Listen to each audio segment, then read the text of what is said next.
Thank you very much, those who have come to mourn with us, and may the soul of my brother lie in eternal peace. Thank you very much.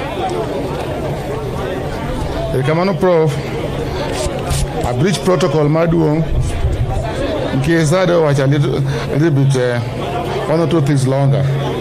Well, I could not obey with that breach of protocol. I want to speak about myself and Jakoyo. Jakoyo was my friend and brother.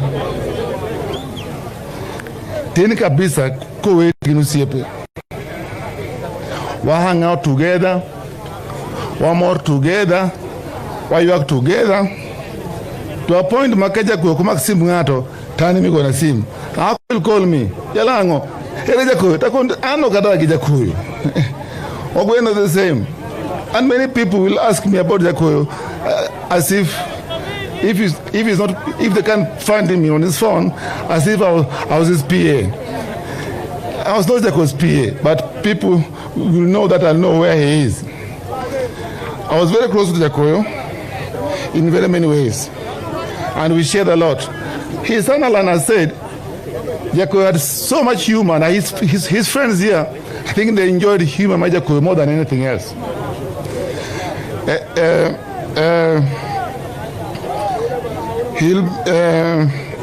First of all, we had a lot of respect for each other. We will quarrel, we will disagree, but that was the part of the game, and agree.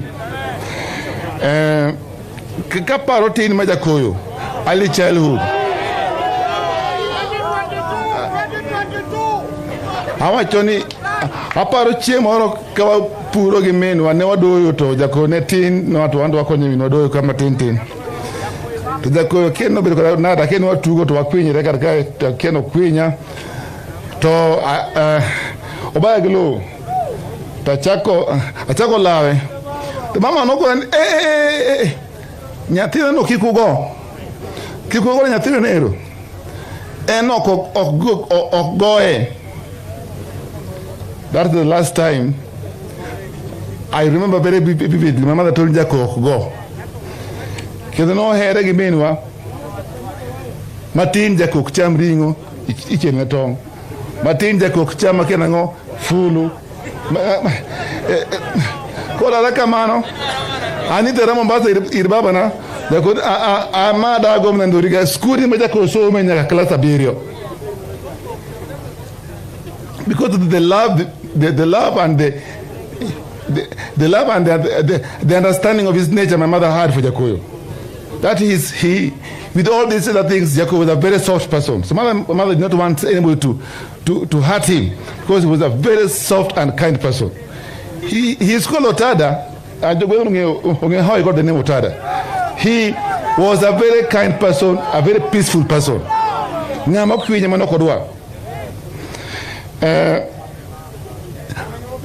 Jakoyo school Marine Tech, I remember very clearly. One of what ECD, that is our home there. We come to class 1 straight here. Jakoyo no could be the school. Jakoyo you are Kinyi. My cousin Betty Odinga, Betty Ating Odinga. Emana you Jakoyo kafurelo kama emfuru sama maonge. Toko chope school ka topo ondo all the kwatge one wadianga. I'm sure my brother the prime minister knows Dianga. Dianga didn't like school either. So he go to school opondo. So my mother will quarrel. Okaja punyo kalo, Jakoyo keep in school. School. So the first year in Jakoyo's schooling, or the first 2 years, was very difficult. He did not. That is his nature. He did not do things the way people do things. He was a bright child, but somehow he just hated the order of school. And my mother was very harsh. So he will come home, but we will be beaten, but not him. They talked to him until he loved school and he did well in school, until he got his degrees.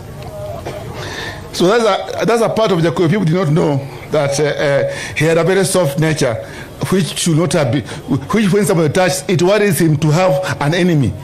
Most of these people in Gambia and in Kenya, at one point had been Jakoyo's enemy, but he made sure he made up with them, because he cannot his heart was not that strong to keep an enemy. We are so close that when time came, I think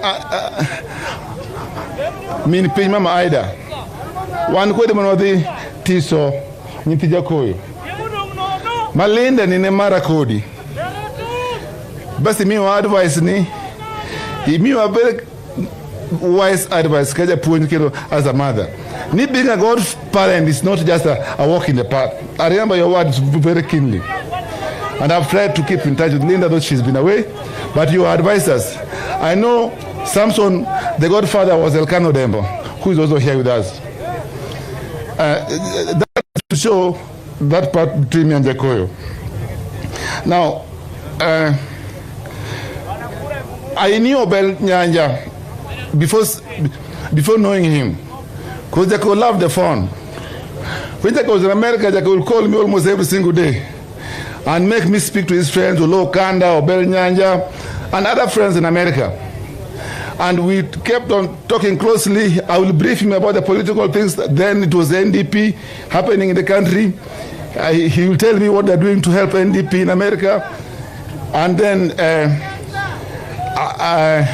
I one day asked him, Nide America timango.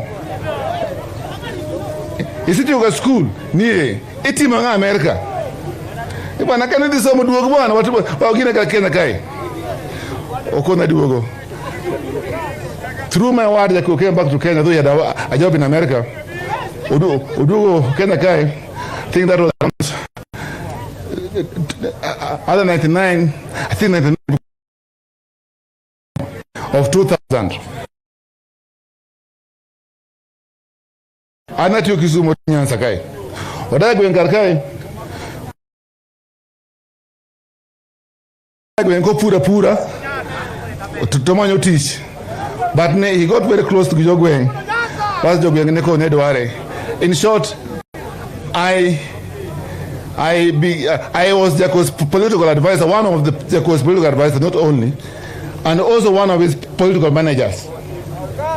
Even one of the things he said when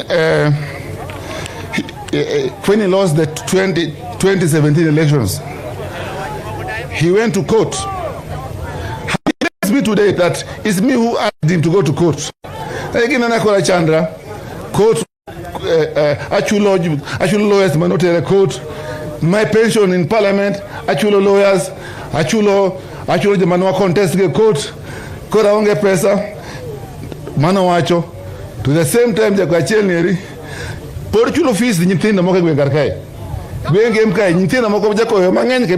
know them. About 20 children. I go school fees from his pocket. At the same time, pension mare, Jomoko chamo, in case they go together. He was very bit on that one. Ni an no they go Gumbo go fine. Machulo the other partner, Chulo the governor. Manegi contest go. Tanto the MP no contest go. Achulo pension marate. That one I can tell you again was very bitter. It did not stop him. He did not stop him from paying school fees for children from his little business he could do. He was involved in other activities. I thank Governor Masiaya.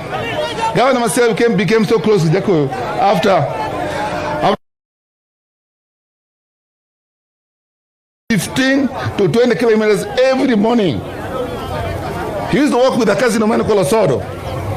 And he'll walk into, he knew all the roads. He will call Governor Masiaya. Yoni okikonyo this spot Dudoro Calvert. And the governor will send somebody to fix that culvert. He was not an MP, but he was doing that. I can see him. I can see the governor here. He will tell you. He was helping his people across the game on foot. He'll walk and come back on foot or on piki after he has done his exercise. So Jakoyo was a very fit person. That is about his being fit. But his health, as someone who was close with him, Jakoyo was someone who was prone to malaria. So he used to say, "Ni odogar kai, wan ko mama, emo tuo ga malaria geki. Da ko gweno, oktuo wan ko de Julia, emo tuo. Ako gweno to kagi tuo na gidi wodo. One this malaria thing was you got to come to mbele. So the only sickness that Jakoyo had was malaria. Mama ne tuo tathiede. Ko Kwase iko nerwa. Date mako changa. I think wako na chengezo to cheng work teach. Wadi alego nyadi timopora mari iko nyamero manwa hero min keno kwerogi. Tema wachope ni alworo tho. Martin Chris Kruger tho. Tadi siya yo akali. Angija oda. Kim. To beti yure ni gonna simni. Daktari, I've been called to go back to the hospital because the condition has changed. But earlier on, I had talked to the doctor and had learned that he was in ICU. Dr. Gola is my friend, so I called him and he told me that he briefed me keenly on what's happened to Jakoyo. And he told me Jakoyo's kidneys have failed and we have put him on dialysis, but we do not know the cause of the acute kidney failure. By I think 4 p.m., the word came through Alan to me that Dad has passed away. Of course, we cried a bit. I refused to cry. At about 9 p.m., I called my brother Raila and just to console with him. And I told him what Professor Gula said, that the kidney failed, but they do not know the cause of kidney. And then we said that he directed that there will be he said that he has taken the body to the mortuary, he was there, but he directed that there will be a postmortem, which we arranged and took place on Thursday. There's a government pathologist, Anyadala Mokarkai, Ilorogina, Audi MCM in this area, was a very good friend of ours and Jakoyo. So I said Rogina must be there also to witness. Because we do not know, as a doctor, we do not, acute kidney failure can be caused by many things, 1 or 2, 3 things. But it's not of such a sudden onset. One of the most common things is infection. And they found his blood he had no single trace of infection in his blood. So the postmortem was done. Samples have been taken to the government chemist. Further, the government, through the Prime Minister, he did direct that proper investigation be done. He asked me to, he sent me a number of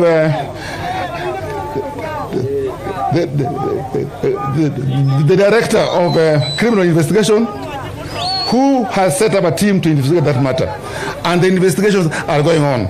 I know pathological results and postmortem results will reveal the thing. And when that happens,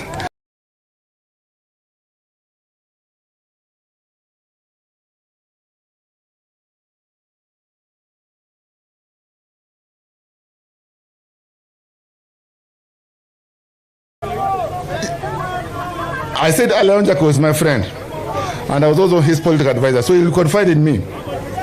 Jakoyo was a difficult person to advise. I think you also know that. But the things he left behind. Recently, the most recent project he undertook, there's a school, there's a nursery school right behind his home, which has over 100 children in ECD, Banagavana.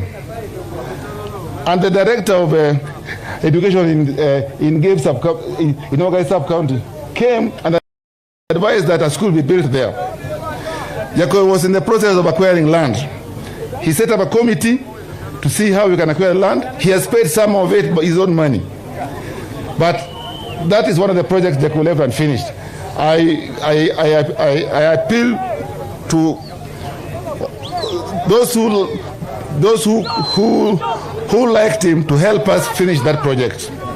Secondly, this area was we were born when there was a jaggery here, where my mother used to take sugarcane and get some cash. This area has no cash crop and is a prime area. When the jaggery failed, there's no cash crop in this area. Jakoyo later on acquired that land. I think they did something together with my brother Dr. Odinga. They acquired that land, that jaggery from the Muindi, the Ebu. And that land laid idle, he leased it to the people who built this tarmac road. But later on, he gave it free of charge to Kibos Sugar. And the chairman of Kibos Sugar, Mr. Daju, 2 days ago came to his home. He spoke to us, and he told us Jakoyo promised to give him 10 acres so he can put a way bridge here. So our people can have access to cash crop. And this area is prime for sugarcane farming. Now, he gave that piece, it's about 2 acres of land. He gave it free of charge plus all the building. He did not pay, he was not paid a single cent. So let nobody say that Jakoyo sold the land to a Muindi. He gave it to help the people of Game.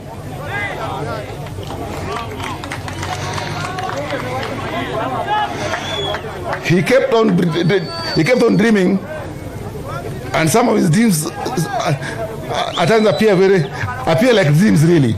Because he claimed that this water project from Yala to Bondo and Siaya, that one day he brought here Martha Karua, who was then the Minister for Water. And Martha promised to start that project.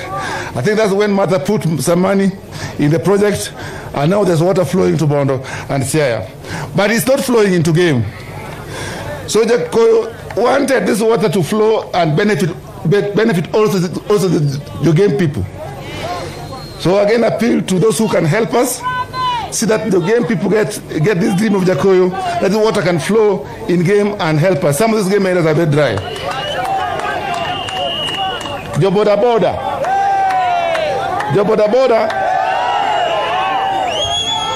Nyote okuteka wiki hapo kulimu Jakoyo kinyi saa chiel. Tuma doko de chai. Moko na tie. Tunawije kuje odolo suni cooperative society.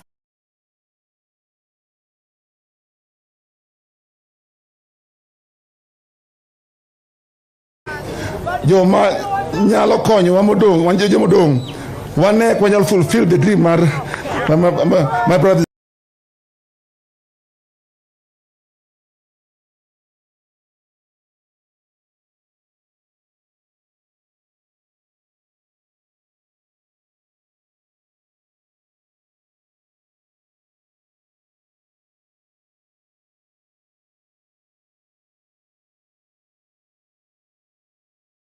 Baya game katana Kenya.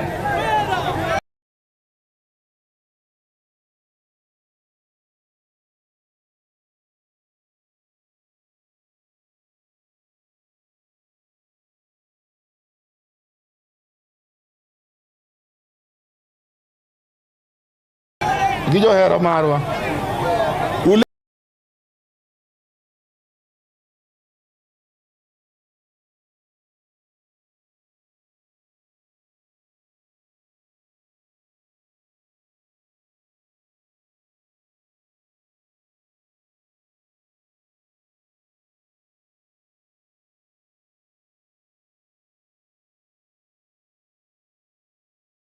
Welcome to Jakoyo.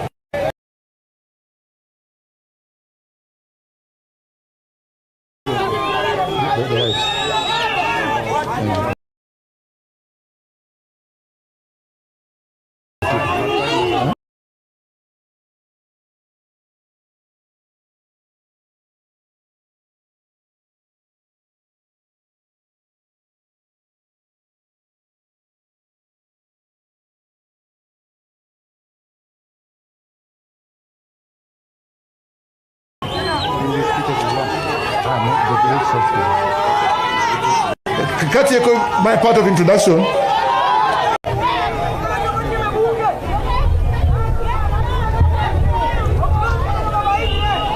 To the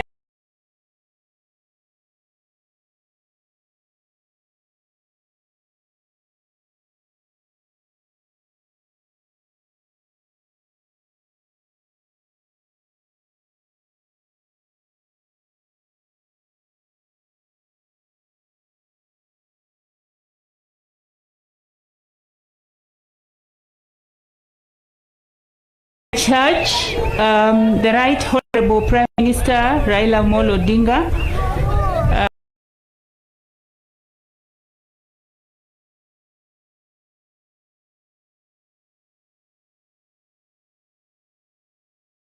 Miala, to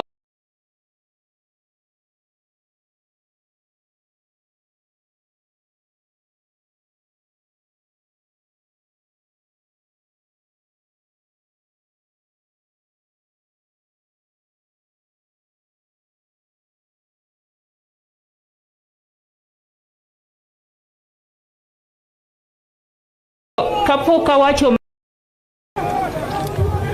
magi jonyuolna adwan gi wach gimoro achiel mana matin, dakika matin kuyie umigi thuolo mondo giwache gimoro matin.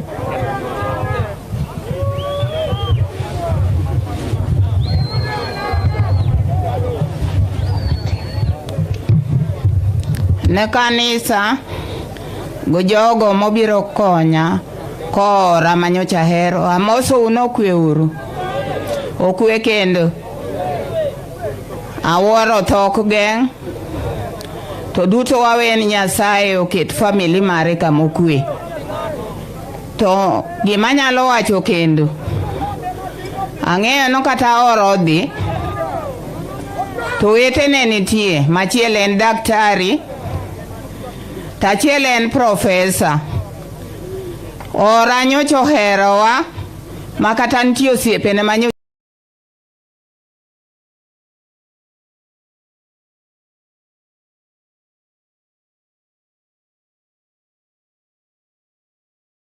biro kode e dalawa. Awuoro ni gimihere ma Nyasaye bendo her. Koro an gima nyalo wacho, alemo nu family mar ora kaachiel gi nyithinde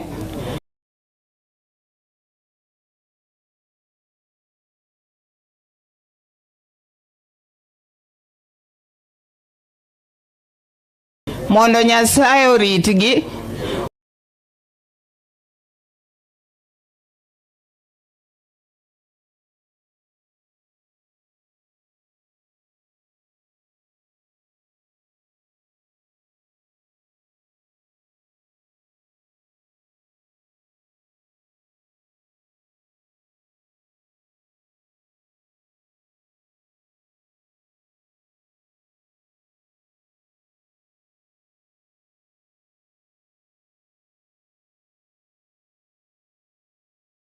Orit joka Midiwo te kaachiel kod joka negi moseyudo lit malich. Nyasaye manocha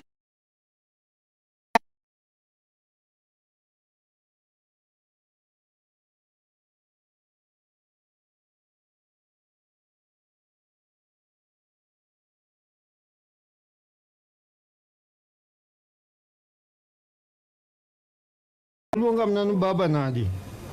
Udhi maber. Wakwene ni wadhi maber. Miyo joka Midiwo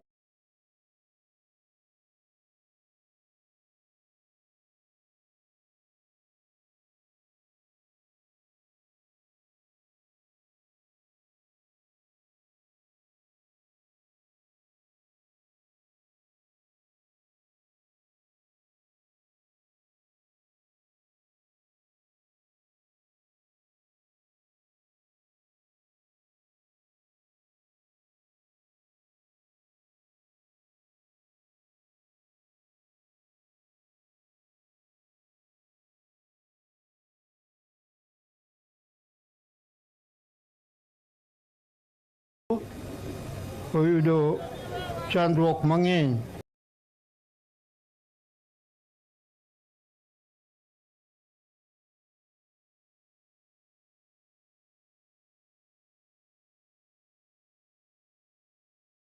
Monindo ni nyocha en ng'at mohero ji kabisa. Dala ka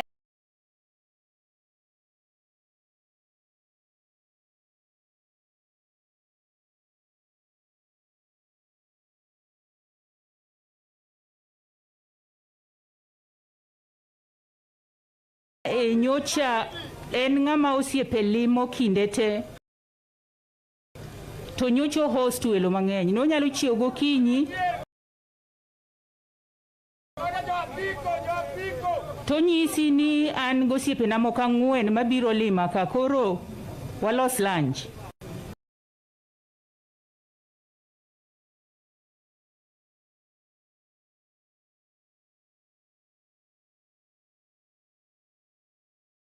To kano nyisi no siepe bira 4 nyaki ikri no siepe 20 ok gidhi bedo ji 4. Koro ne ang'iyo kamano.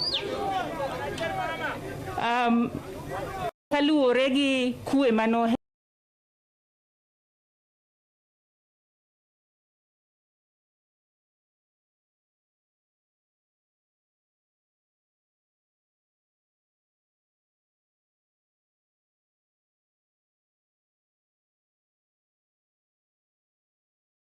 ochopo otuo aene siptal to chu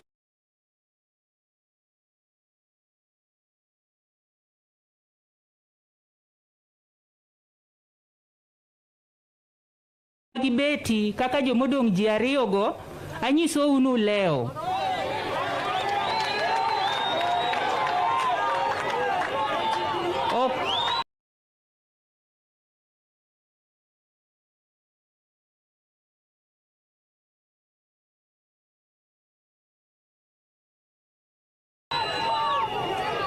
Okwabimio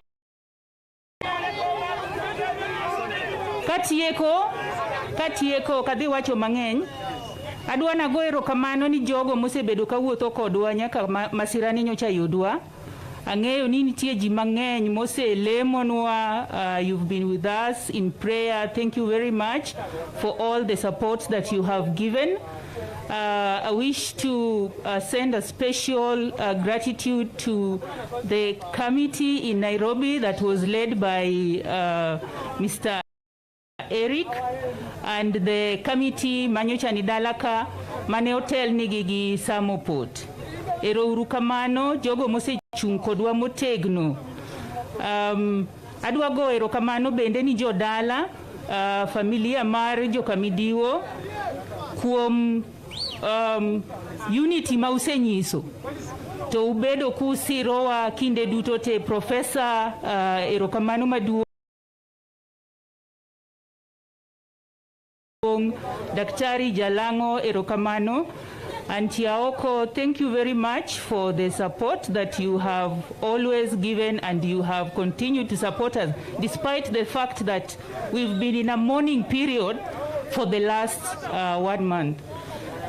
Special thanks also goes to Auntie Ruth Odinga. I don't know if she's here.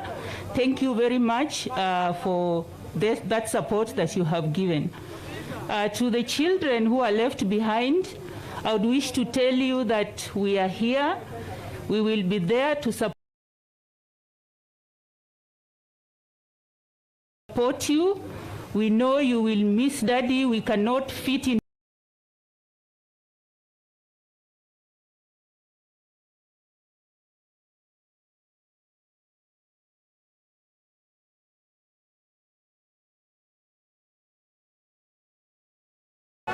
Shemeji Arama Nyaugenya, Betty, please come and end this part of the program.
wasomo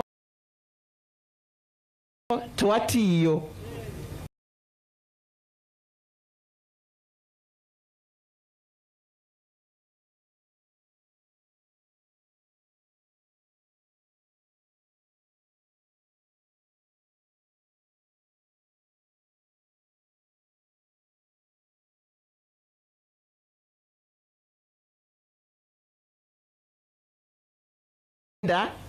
Oluoke omie chiemo nyaka ana school saa 4.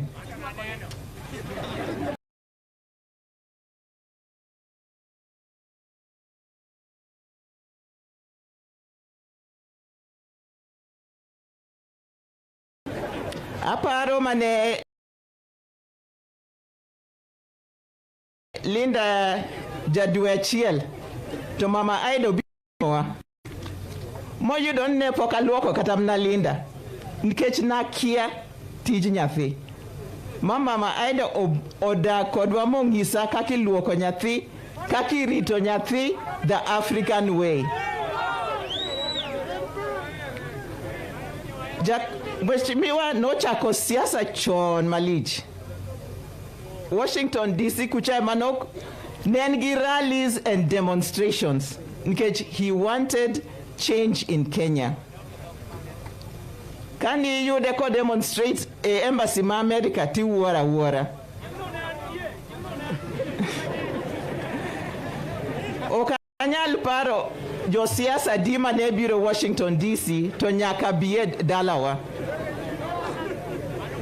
Politician mane obiro DC nyaka ne biye dalawa.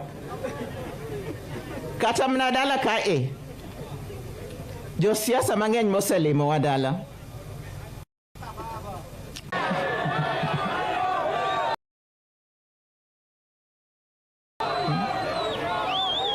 Ni kabisa kendo ne nongiso ani watch school nyaka tim mateka hinya.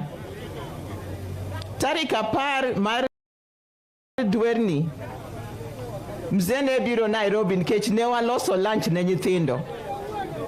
Linda nchotieko University South Africa to Sami nchotieko KCSE moyudo A- no mor ahinya. Lakini chieng' manonego wayud lunch no, wacham lunch no to wayudo news ni nyamin gi maduong' onindo. Kama ne kaka lunch no norumo. Mzee kanene hospital ne wan gi Sami. No kwang'eyo kata ni obowewa. Nikech kinyne no kang'ama dhi kuo. No wuoyo. To koro wan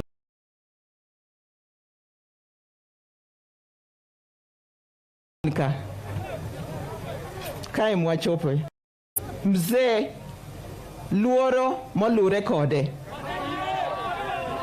Dakwani waike gi kwe gi hera kaka no hero miye uru herano. Watere onind gi kwe. Mzee nind gi kwe nyaka chieng' warom kendo. Erokamano.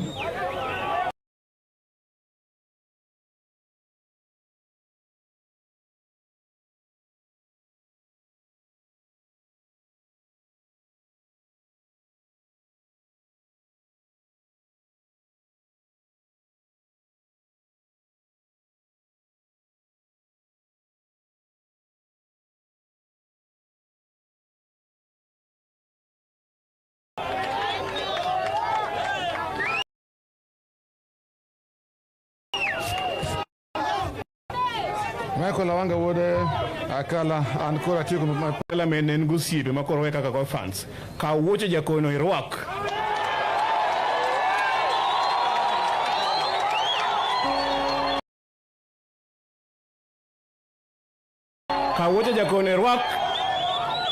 mondo bed kama ne jakuntie. Koro adwa kawo thuolo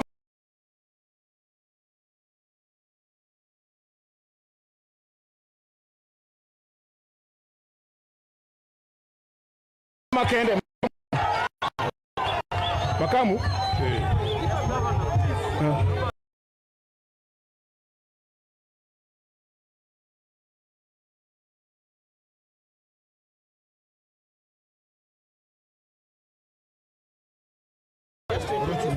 Okay. Akwayo ni jougenya joukwala uchung kama gintie mosuru kunyalo mna chungu fwa kama untie uru kamano. Emomi otada nyocho hera ya kuyawa. Otada ne wagwenye reba mana matin to confirm to biro na. Kata manyine no nindo no. Nyocha after a week mora chiel kanyo. Pesa mano oro na poka golo nyaka sani.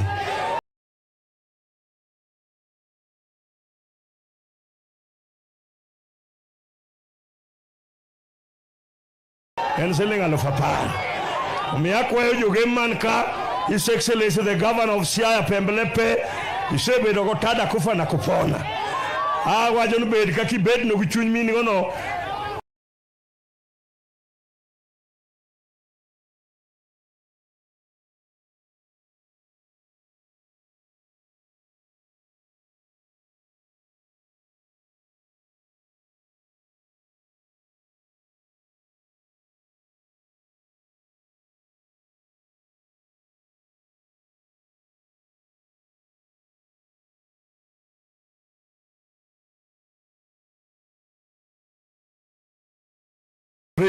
May God bless. Jogem uwinja. Aneno jalangu.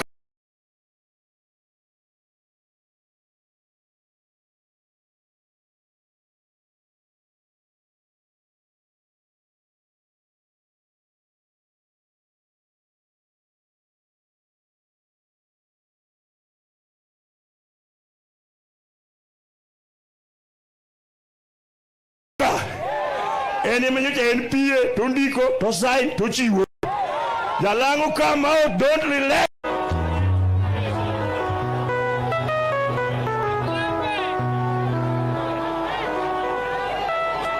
Giro golo nyat kapango kendi pando ganang. Giro oro ganyango golo nyat kapango. Giro golo nyat kapango kendi pando ganang. Pinji do biro ni jomodhieri mioro. Ugire konyango to kwerni nyedo dhako tani madag. Ne omera linkanyo mera jakotiang ipana kie linkanyo.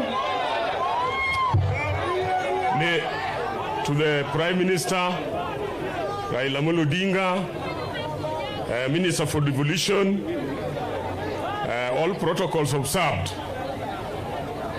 I want to take very little time so that we allow the Prime Minister to go to the other funeral in Muhoroni.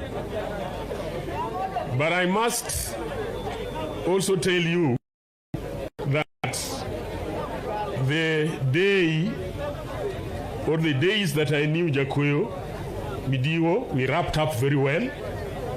My first election as the governor of Siaya, Jakoyo really worked hard for me. When there was a by-election which was necessitated by a petition that was filed against my election, there was some simmering problems as to who to give the ticket. And Jakoyo stood very strong. And Jakoyo said that the ticket be given to Rasanga. There were two people, Jakoyo Midiwo and Uchieng. And that really made a very big difference in my life. Secondly, I must also tell you that during the by-election, again Jakoyo spent his money to make sure that I won that election. Those are not mean things that you get from anybody. But when the election came for 2017,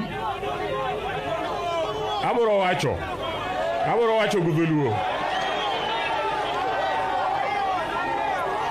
Ijo piny dwaro mondo awach gudhuluo, awach kika wach. Iro kamano. Awacho kama, an kanene pod kadonje siasa. Jakoyo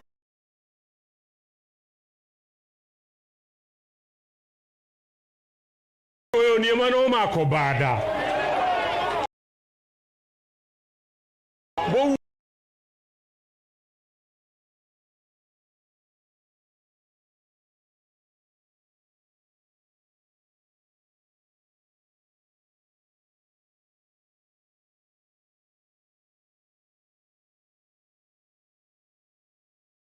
Jakoyo neno wacho ni ticket yarasanga okokoso ni jo party nyaka duok mna ticket nrasanga mano duondi Jakoyo kakoro kendo wadoke siasa to Jakoyo bedo independent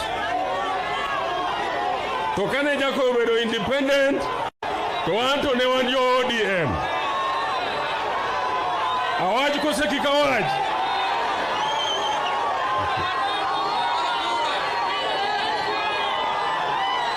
Koro Kara watch 2022. I watch 2022. 2022.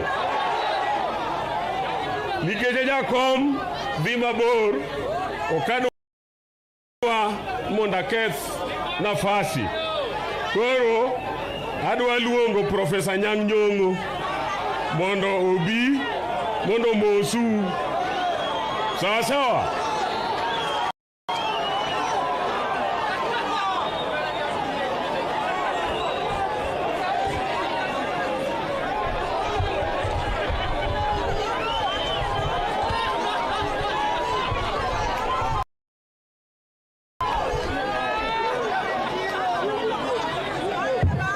Kakadho kuom kanisa maler mar Church of Christ in Africa.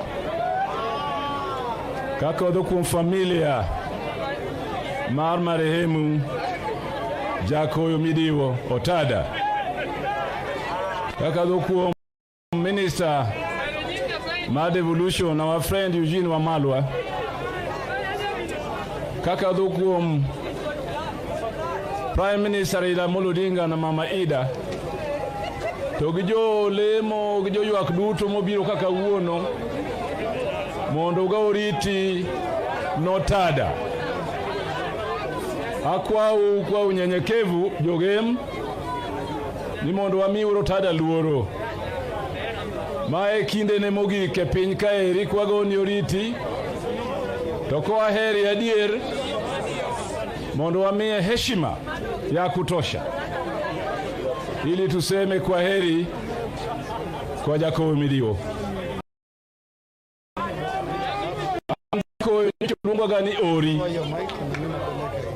nikeja kendo gem koro no lunga gani ori tandwa lunga ni ori omiyo Jakoyo ne ng'amo hero wat kendo no luoro ji. Jakoyo no hero wat kendo no luoro ji. Kendo record mowe bunge en record maber makata kisomo eulogy mar Jakoyo kawuono kendo jatelo mane waluoro amieno wan kage wa bunge mang'eny wan kage Senator James Orengo wan kae gi Aduma Wuod Wuor wan kae gi jumbe mang'eny ahinya mobiro go ritne Jakoyo. Omiyo ne ng'ama ne ji ohero kendo ji oluoro telo manen go. Kaku winjo kaka jaode loso kaeri ka ji ariyo owejo motegno mabiro rito dala. Wargi majalang'o bo loso kama ber ahinya. Omiyo akwa wawito kawuono ok en ng'ama oyuma kendo ng'at ma nyalo wacha en ng'ama kwatero kendo wagoni oriti to nyaka miye luor ka jopiny duto neno gima watimo ka. Let me say briefly in English.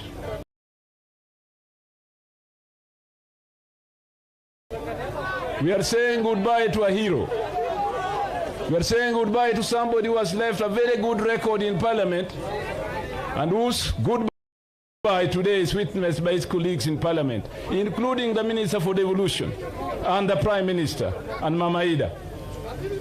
Therefore, as we sit here today, witnessing this last journey of Jakoyo Midiwo, we are humbled because of the record he has left behind. We have heard of his family life, how he has brought up very responsible kids, and how he has kept the family together. This is something that we all should envy and emulate. And as a leader, I'd like to appeal to young people here today that young people, please take examples from your elders. These days we have dysfunctional families at many levels.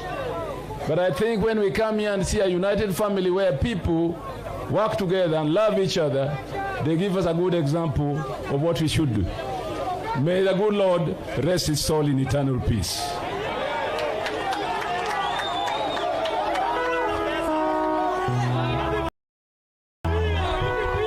Thank you, Professor.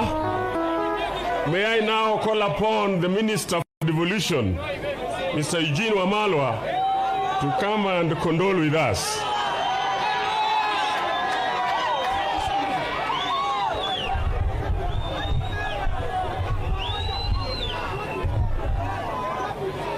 Kanisa, Prime Minister Raila Odinga, Mama Ida, governors wetu walio hapa, wabunge, senators, watu wote waliokuja kwa mazishi ya rafiki yetu kuomboleza na familia yake, Amosi Uduto, Nyasaye ber, Sete, Erokamano. God is good. We say God is good all the time, even at such painful times. And we are here today to condole with the family of our brother Jakoyo Midiwo and to say pole to the entire Midiwo family. To lose a loved one in a family is a painful thing, but to lose several loved ones almost at the same time, the same year, is indeed very, very painful. And we are here to say pole to you, and it's such pain that the Greek poet Aeschylus wrote of, pain that does not forget to fall drop by drop upon the heart, until in our despair and against our will, wisdom comes. Jakoyo was a good friend of mine. I knew him when we were in the 10th Parliament, when I was Member of Parliament for Saboti, and he was Member of Parliament for Game. Political parties, I was in PNU, he was in ODM. But as a parliamentarian, as a leader of the House, both as minority leader and also as chief whip, Jakoyo had the power to cut across the political divide. He had friends on the ODM side, on the PNU side, and he never hesitated to reach out to friends. But talking about Jakoyo as a legislator, I cannot find better words to describe Jakoyo than the words of Ajiki. I had a funeral dirge by Ajiki Kodiam, and he said Jakoyo was the he-elephant. He was a giant legislator who wittingly turned tables on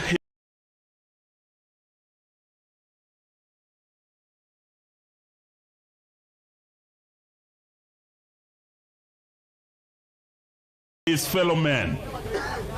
And Zorengo, we were with him, Anyang Nyong, in that 10th Parliament. You remember when it came to debate in the House, this man was an astute debater. He was also a defender of the ODM party on the floor of the House and outside. When you crossed his path, you would feel the fire from Jakoyo.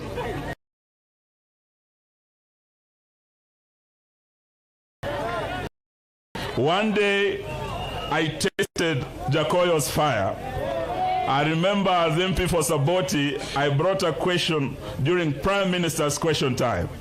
And I asked the Right Honorable Raila Odinga, as the second Prime Minister of Kenya, about the issue of kazi kwa vijana, whether he was aware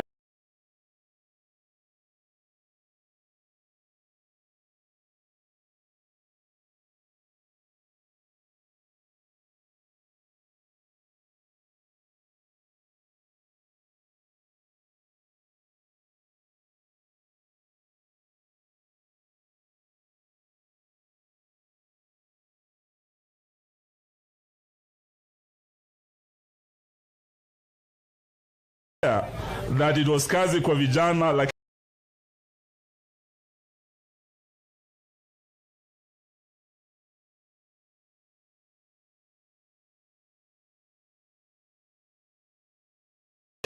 and why we must do something more substantial. Jakoyo agreed with me. In fact, when I brought my motion to set aside 25% public procurement for the youth, Jakoyo, as Chief Whip ODM, whipped the ODM side. I moved the PNU side. And the seconder of my motion was none other than Honorable Milio Dhiambo. That precursor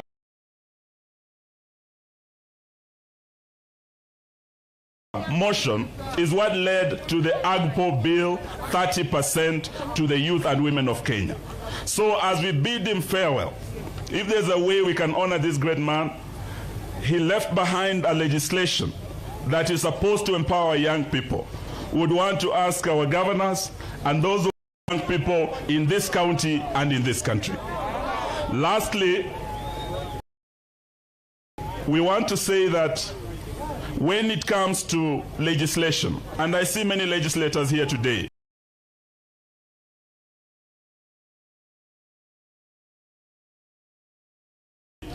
as we celebrate a first-class legislator,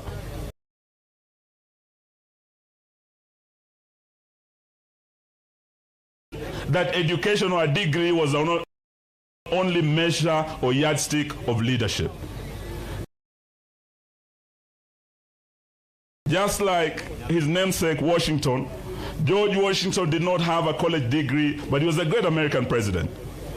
Winston Churchill, one of the greatest prime ministers of England, did not have a degree, but he was a great leader.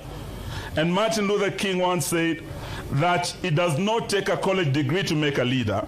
It only takes a heart full of grace and a soul full of love for your country and your countrymen, and you can be that leader. Therefore, Jakoyo lives.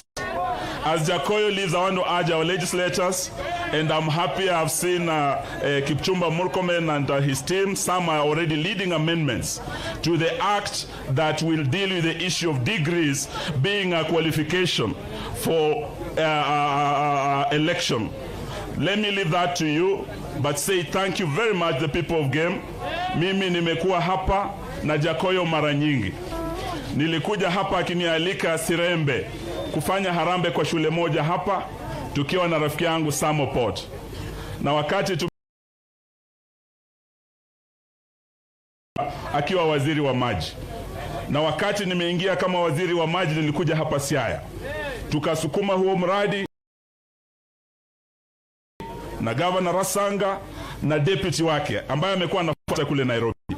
Juzi Mheshimiwa Rais amekuwa hapa kufungua huo mradi, na alielekeza dada yangu Sisili Kariuki ya kwamba mradi huo maji hayatoshi Siaya County. We must have the next phase. Tuongeze pesa, maji hayo yafike hata hapa Game. Na Mheshimiwa Rais akisema sio ombi, ni elekezo. Nikiwa hapa leo, I want to assure you, na tumeongea sana, Deputy Governor wenu amekuwa anafuatilia, we want to work with our sister karaoke to ensure that project that was very close to the heart of Jakoyo, that his brother Jalongo to undertake to work with you to ensure that that is done. So nataka niseme asante sana na niseme kwa heri kwa rafiki yangu Nindmaber Osiepna Otada Oadga Oko. Na ukifika huko Otada, imosna Jaramogi Oginga Odinga, imosna Masinde Muliro, imosna Wamalo ya kijana, imosna Ramogi Achengo Neko. Nindmaber what game.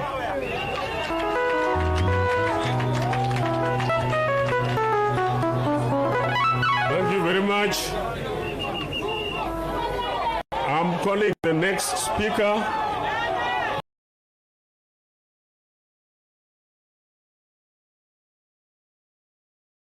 But let me assure you, Jalango, that the ECD that Jakoyo started, I can assure you we are going to construct that ECD. The second thing is that Jakoyo was talking to me about RERA. We have a project with Jakoyo in RERA MTC. Sawa. Now let me call upon Bin Ping so that she comes and condoles with the family.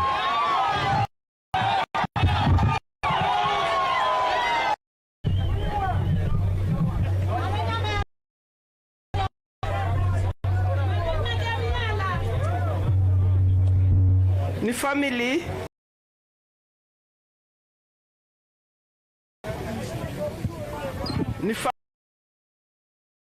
family ma joka Midiwo, jokanisa, jotelo, jogem, to gi ji duto mobiro, amoso nu kweuru. Okweuru kendo. Kawuono kabiro ka, nitie gimoro ma josiasa gitimoga ni sami luongo family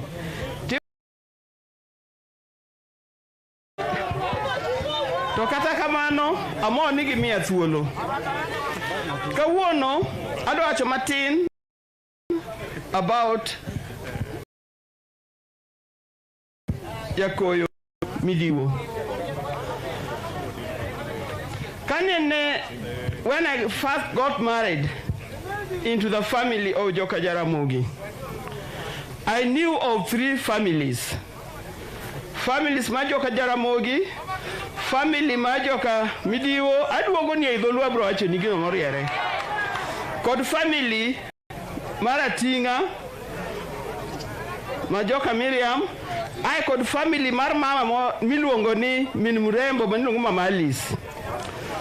From these 4 families, nene gino no yot na nyamuda nge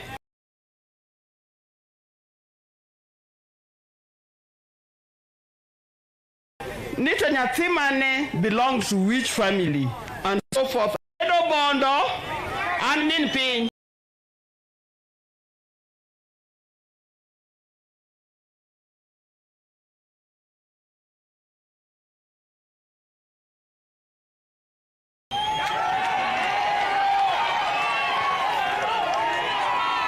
Ng'ano to nyathi ng'ano ne nyathi ng'ano. Ne nitie Jakoyo, be ne nitie yeka. Na ken Jakoyo ni, en waka Midiwo, koso waka Katinga, koso waka Koginga. Jogi dito no changanyika na. Later on, I got to know. To nikech, negin very close together. Ng'ato kaka Jalango. I didn't know Jalango also belonged to the Midiwo family. I thought Jalango belonged to Jaramogi family. Now, given you Guinea Marekama, then a lot of love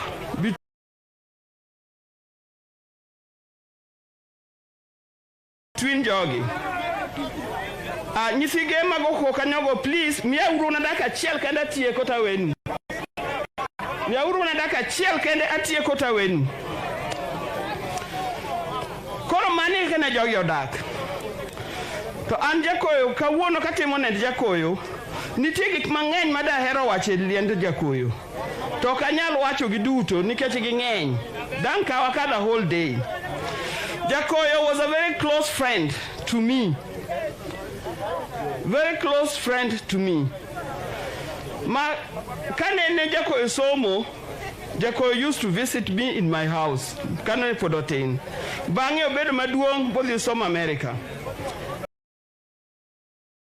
Anytime anadhi America, nyaka dhi ka Jakoyo.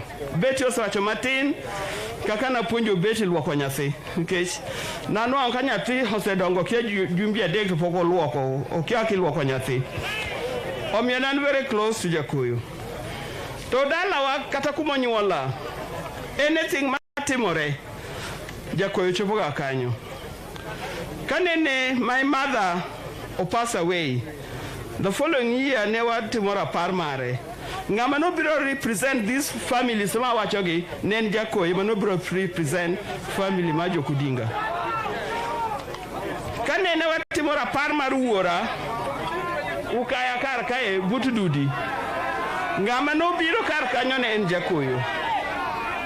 Omiyo Jakoyo osebedo very close to us.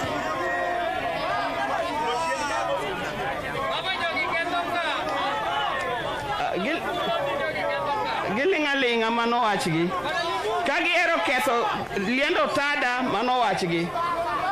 To wan wabiro nikech wahere kendo wabiro nikech wadwa wacho wachne.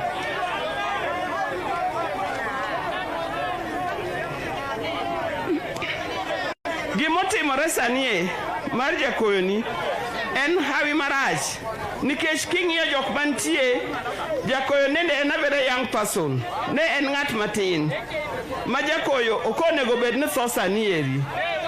To hawi marach gimachielo madaher wacho koko tawinjo, to gimachielo madaher wacho en wach mar family mar Jakoyo ni. Ang'eyo Beti kano onyuom Beti, ang'e to sani koro anong'o nitie nyako manyien kendo miluongo ni Rose. Rose an pok aromo kodi to mano kowuoni bedo chi Jakoyo. To wakwayo ni ka Nyasaye okonyowa wadhi mbele, onego wa bring these families together. Yuora majak,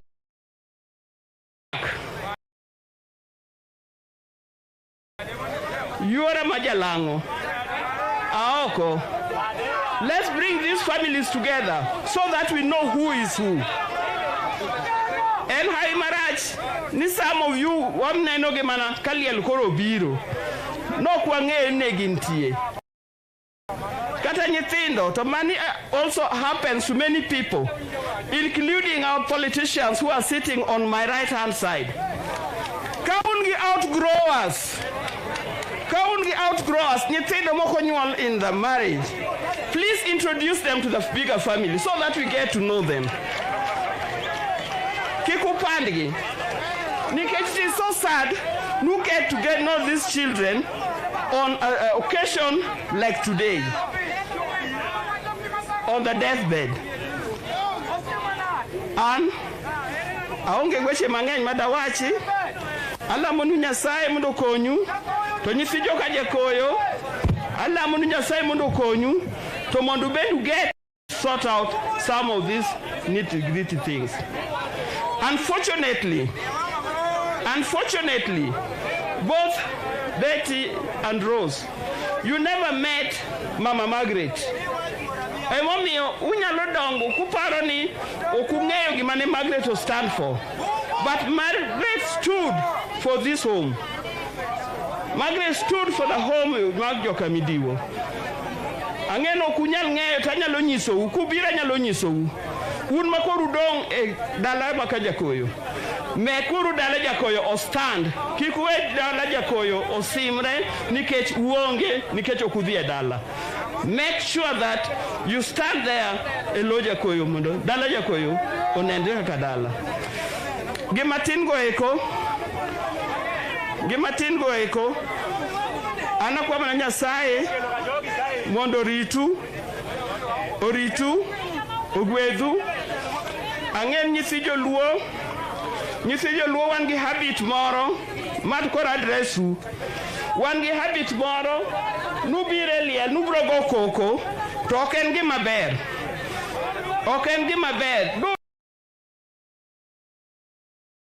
ling mondo winje jok moa oko gi to wach ang'o. Koko no ok bi konyowa. Sache moko bende bedo hired ni mondo bi ogo koko ka ng'ato wuoyo. Ng'ato koseyier ni en a leader. Ng'ato koyier ni en a leader. Kata otiyo kata ok oti pod en a leader. Miyeuru the kind of respect that they deserve. Erubu kamano Nyasaye ogwedhu to Jakoyo. May the good Lord rest your soul in eternal peace. Amen.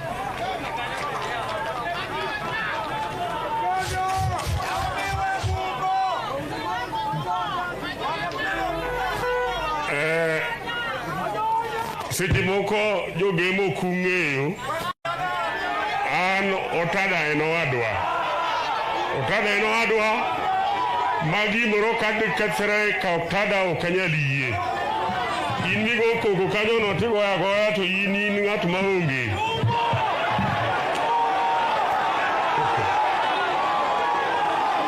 Let me now take this opportunity to invite His Excellency Raila Odinga mondo obi ogo oriti Jakoyo.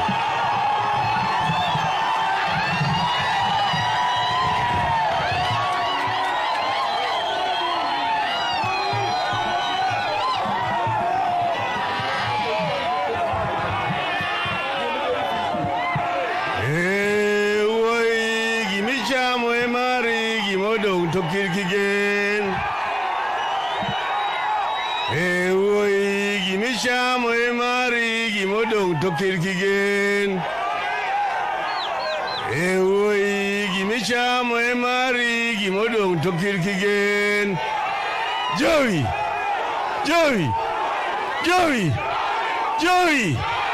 Joey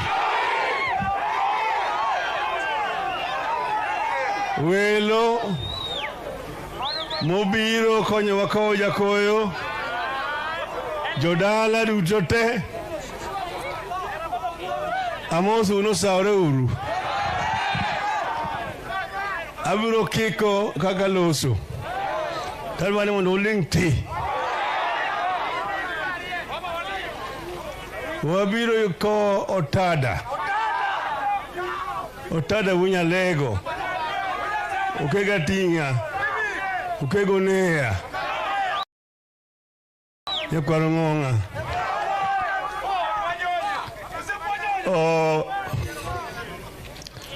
Jakoyo kako seng'eyo en omera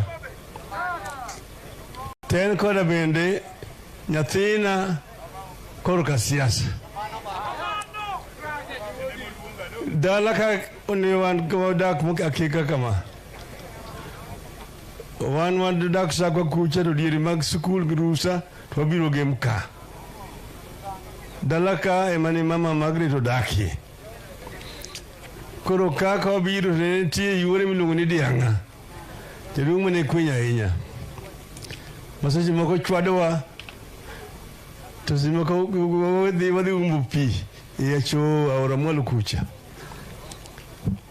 koro jaduong' Samson Midiwo mane jaod Margaret nene amedik en ng'ama ne thietho diere ka to nodhi Mombasa chon kawan pok onyuolwa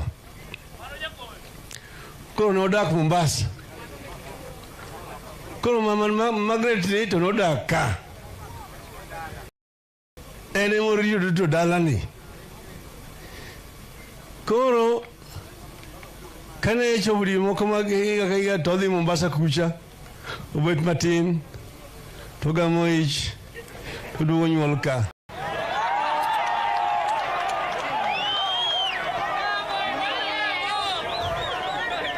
Koro bet gi nyithindo gi ka. Nyathi achiel kene manodago Mombasa en wuoyi maduong' miluongo ni Justo Odima, bin waluongo ni Oduor. Oduor no en kene wuon manodak kod Mombasa modongo kucha, kata dholuo be nokia. Nowacho na Kiswahili, Swahili sanifu manowacho. Koro ka to mama odaka kapod watindo higa 53 mama Mary Odima nodhi Mombasa dhi limo yuore. Modak Mombasa kuro dwe achiel mangima. Kane oduogo koa Mombasa to koro nogono mbaka. Kaka Mombasa en piny mabor. Idho gari Kisumu otieno tichopo Nairobi gokinyi. Tirito nyaka odhiambo. Kendo ikawo gari machielo kendo ringo kodi otieno Tulu. Okinyi kendo kichopo Mombasa. To Mombasa kuro nitie nam moro madhi kwath. Seche moko opong' to seche moko dodhi kwath. Koro sama oduogo kucha to biro kong'ur to ting'o gik mang'eny machalo moko kod papa malich ahinya. To nitie rech moko bende mokelo kuro kapok otedgo to ji moko dhi terrego. Koro mama nogono mbaka mang'eny ahinya daraja moro mantie malewore wi pi miluongo ni Nyali Bridge. Kar nyaka osiptal kuma ne yuore tiye kindeno. Koro miyo awacho sigana no mondo ng'e kaka wasebet ka. Osewacho kanyo mama emane na ban to wadgi wuoyi achiel miluongo ni Ating'a, Wilson Ating'a. To ae kore ka Margaret kore mane chuo. Wan joka Jaramogi wan nyithindo 9. To ka Margaret ka nyithindo 8. Koro Ating'a mane rochamo nokoni ne en wuoyi achiel kende. Koro dwani mondo omedi nyithindo mane wuon mayo konyuolo. Koro mi Ating'a nokendo mon 3. Chiege moro cha nonyuolo nyithindo 12. Yawuoyi 6 to gi nyiri 6. Dhako mar 2 nyuolo nyithindo 10. Yawuoyi 5 gi nyiri 5. Mar 3 nyuolo nyithindo 8. Yawuoyi 4 gi nyiri 4. Koro miyo Ating'a end up nyithindo 30. Yawuoyi 15 nyiri 15. Mano to en ng'ama ne jago mpira. Daval nogo mpira to koda nyaka e ot.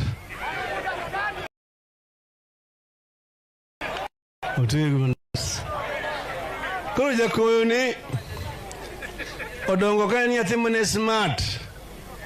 Osomo maber. Koro tieko to Jakoyo doka jak ne ni Amerika. To koni nyathine mondo beda kawan nyaka obatim ni mpango. To ka Jakoyo biro to patimo ni Jakoyo mpango mana loso gik moko ne timo arrangement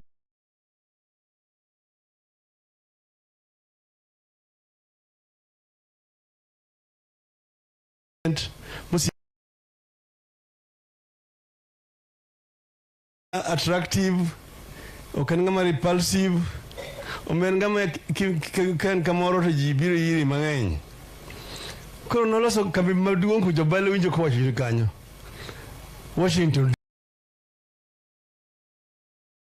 DC. Magi bet kanyo motegno ahinya ma kinde kana adhi Amerika chakre higa 92 girigo to Jakoyo marwaka gi jogego. Bang'e nokawo koda Fidel ogolo cho Texas mokelo Washington DC kanyo. Ai nyara miluongo Rosemary cha. Rosemary aonge emomiyo kubiro ka nyo dhi safara oko. odak kod Jakoyo Washington kanyo. Koro sani ng'ane omero maduong' miluongo Dr. Buro Genga onego bed nika. To Buro ne ocho Arusha kucha. Koro mi an kawuone machung' koro Jaramogi.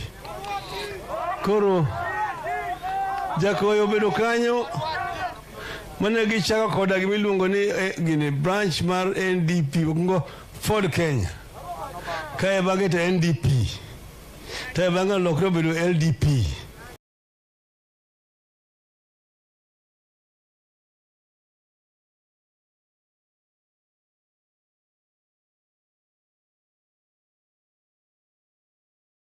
To bane chako bedo NAK. Motiyo successfully. To bang'e kona adwa donjo e siasa. Kona ni donji. Timo kona dwa dhi temo game. Timo biro temo game ka kinde manwa kelo nakcha modonjo e bunge. Ko bire bunge to somo gik moko mapiyo piyo bunge kucha mo obedo gima iluongo ni a very effective debater e bunge. Makaloso tendo ka jiko ite. Ntie jomoko madhi e bunge kanyo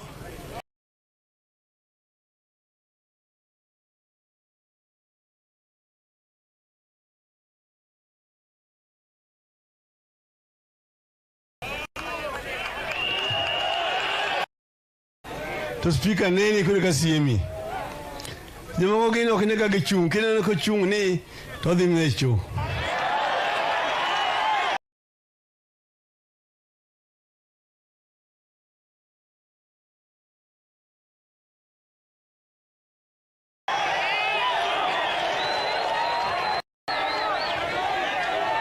To otada tuya lego ne chung' kendo speaker ngene ko chung' to dhi wacho gik moko ma serious. Kinte jomoko ma speaker ngene ngani onge gimoro ma wacho malich ahinya.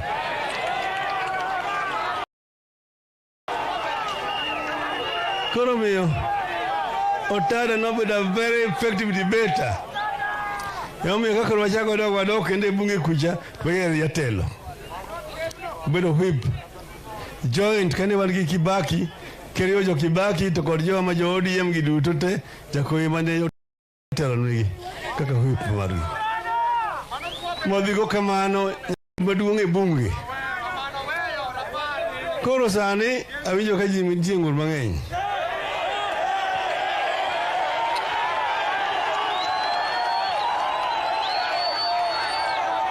Adwaro ni mono moro ndo koro ndawache gi dhok ma jomoko te winjo. Uyiena. I know because you know as a party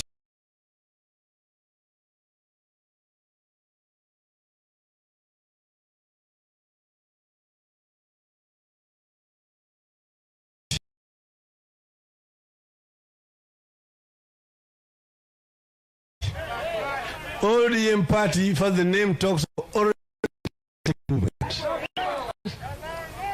And we have actually admitted is the issue of nominations. Nominations has caused us serious challenges because our nomination rules actually require that all party members participate in the nomination. This is almost like carrying out another general election. Because if as a party, you have to print ballot papers, you have to have presiding officers, you have to have returning officers in each and every polling station in the country. You are conducting another general election.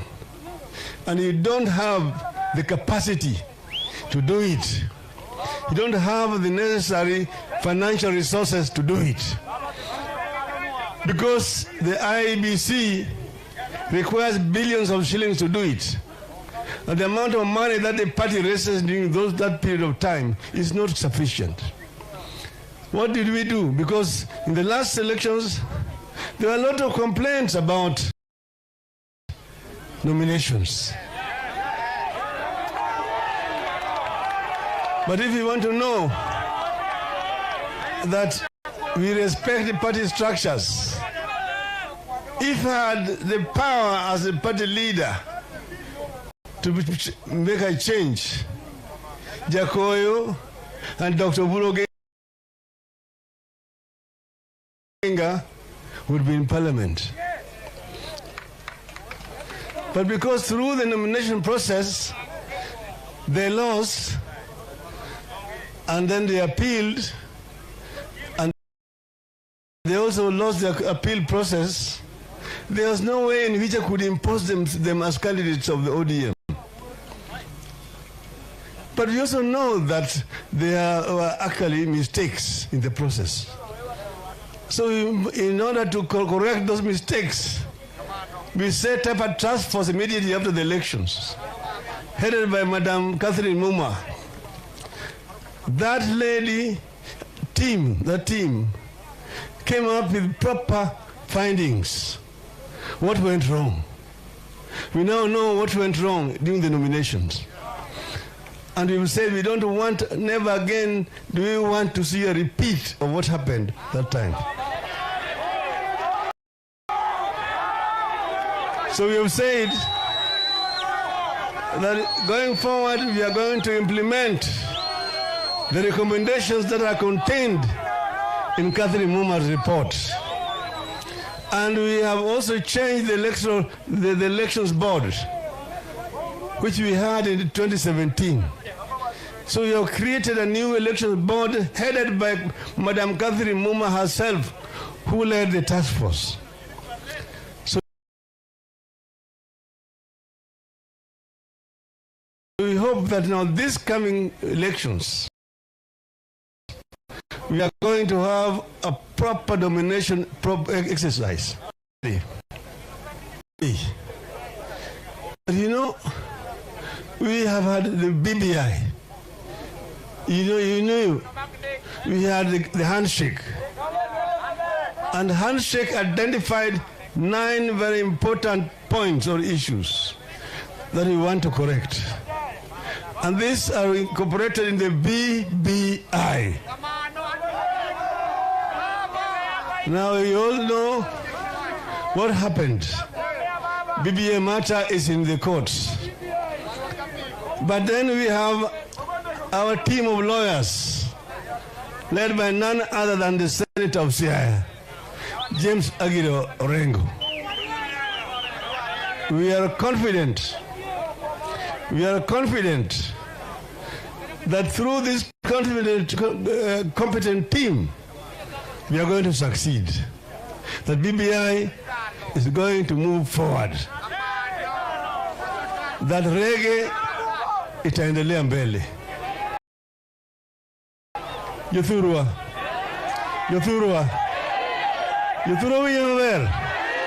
wija maber. Wacho ni BBI odhi muna half time. To reggae duogo so. Okuduoko so. Wacho ni reggae biro dhi nyime. Nitie jomoko mowuok kucha. Nigi wacho ni kia ni bottoms up. Ni mondo kia gi kasienda ni kidhi ng'iyo malo. Bottoms up economics, economic moko man onego teri is the dustbin. Onge gimoro ni bottoms up. Ng'ato wacho ni nodwa ni mondo wachak gi joma piny kucha, chano wadwa ni mondo wakel mge mama mboga, chano wadwa ni mondo mi wheelbarrow, sikia mkokoteni. Wheelbarrow timo gang'o?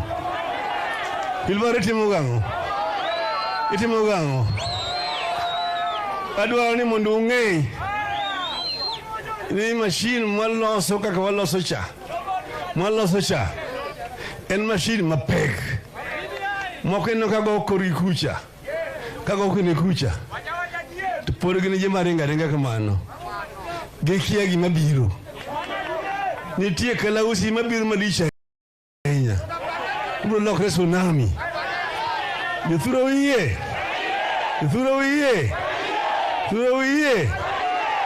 Omiadwa ni yothuro mondo ng'iyime ni mang'e kumwadhiye. Adwaro ni kora luong sani Senator James Agre Orengo.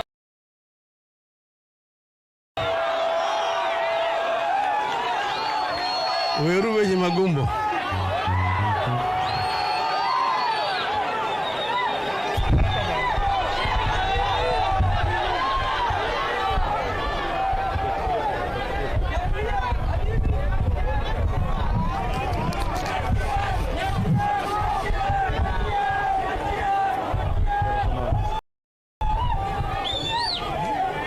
Kamana hinya Jakom oken gimayot monda los ka Jakom oseloso kendo min piny bende oseloso to ana kwayo mana na nyuolawa kwariwore gi jo Kenya duto e liend Jakoyo ka nikech Jakoyo winjo gimowach kuome Nene en ng'at monohero dabale bunge. Koro akwayo ni mondo wabed kanyakla. Anang'e ni Reggae duogo. Reggae is coming back and we are going to make it to Canaan. Ero kamana ahinya Nyasaye mondo obed kodu.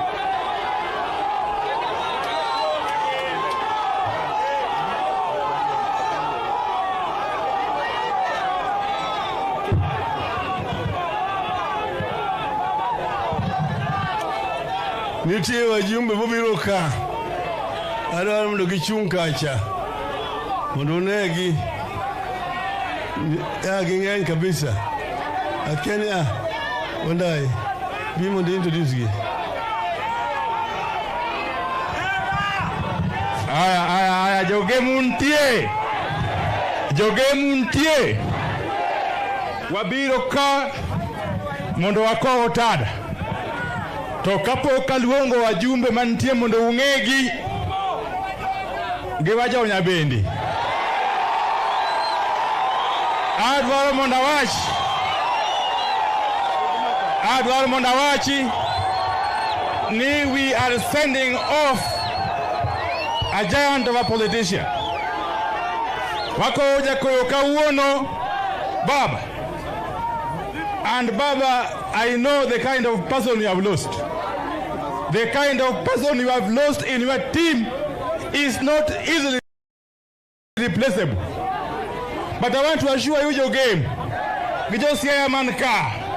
Gijo Kenya duote. We shall not disappoint our brother and comrade Jakoyo Midiwo. We shall carry on with the vision that he had. Managi madunga yenya. Omiyokoro kada mundo uyena alunga jumbigu bikama mundo unge nyingigi. Gite. Kwa Nicholas Gumbo bende yabia.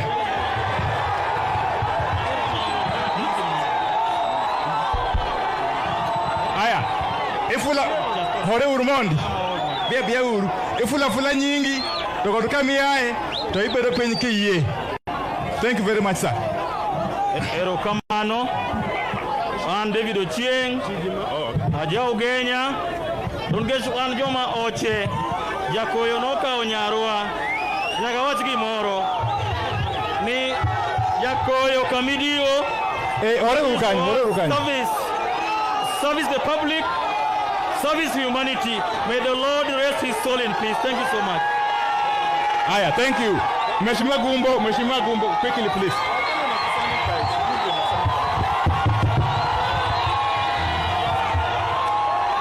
Aya.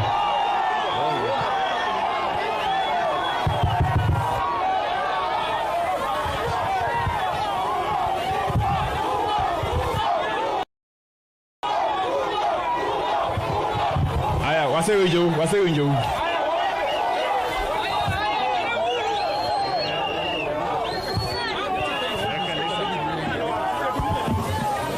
Kanisa maler TCA ne familia mar osiepna Washington Jakoyo Midiwo, ne jatendwa mwaluoro the Right Honorable Raila Odinga, ne jogo duto mobiro, Josiaya, Jogem, Jondori,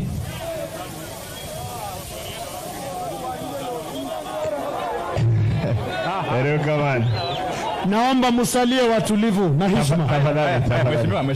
Tafadhali. Jondori, Jomabinju, toko joka thomo duto mowitu siep na Nyasaye ber. Sechete. Okadwa wacho mang'eny nikech jatend osewuoyo. Okadwa wacho mang'eny nikech jatend osewuoyo.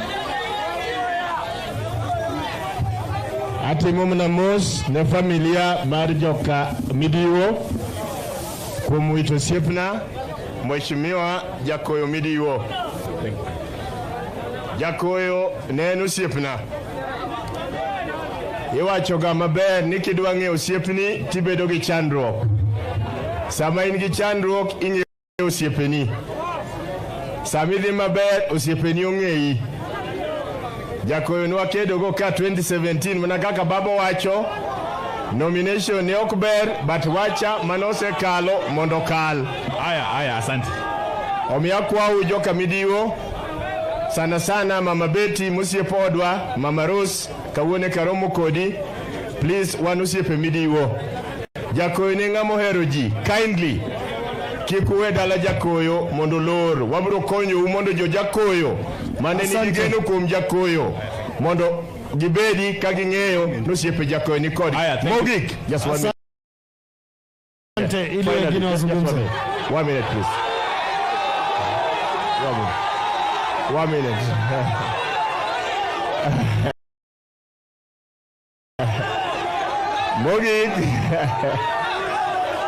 Mogik.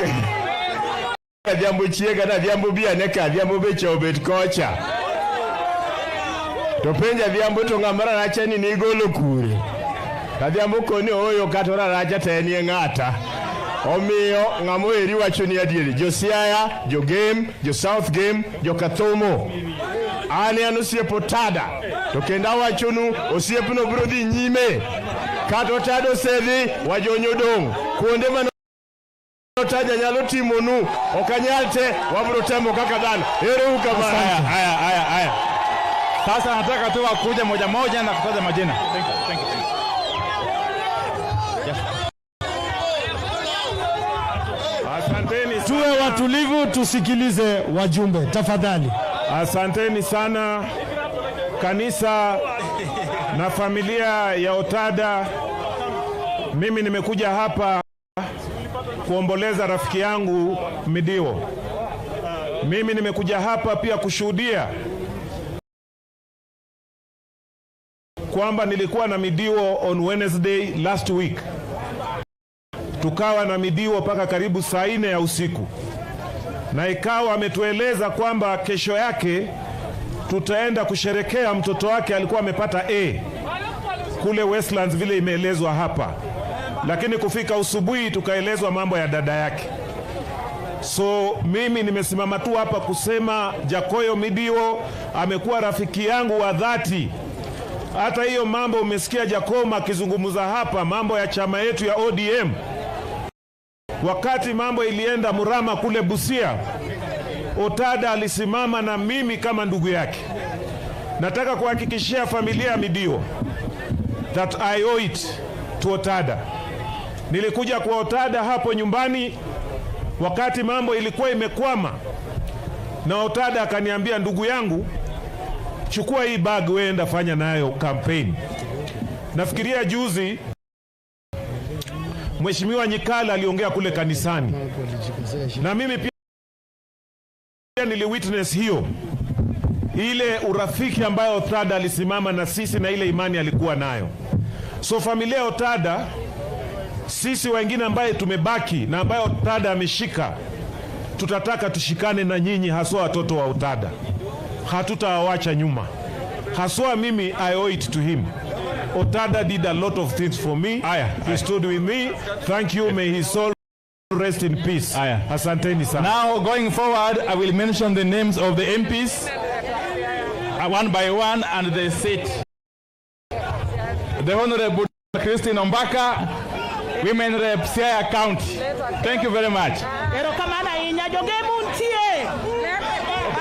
Achung kae kaka Nyamin Jakoyo. Achung kaka Nyamin Jakoyo. Jakoyo wadongo go Mombasa. Give the entire family. Joka Midiwo, Joko Chola are one family. Omio mau siepwa mae no wadwa. Gimangeo kwa Jakoyo. Ne en larger than life. Jakoyo no hero siepene. O Jakoyo